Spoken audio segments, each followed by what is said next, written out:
ఆంధ్రప్రదేశ్ రాజధాని అమరావతి. ఈ అమరావతి కథ అంతులేని కథ. అమరావతి ఎలా ఉందంటే, చంద్రబాబు నాయుడు గారు తిరిగి అధికారంలోకి వస్తే అమరావతి ప్రాంతం అభివృద్ధి చెందుతుందని, అమరావతిలో భూములు ఇచ్చిన రైతాంగం అందరూ కూడా భావించారు.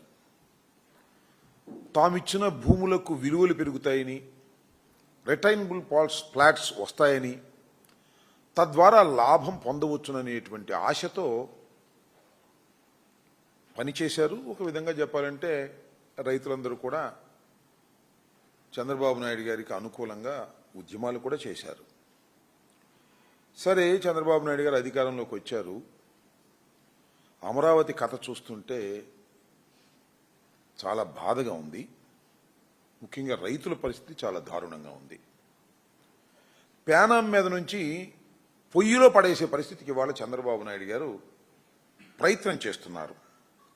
చాలా దురదృష్టకరమైనటువంటి ప్రయత్నం ఇది. ఇంతకుముందు 35,000 ఎకరాలు రైతులు ఇచ్చారు.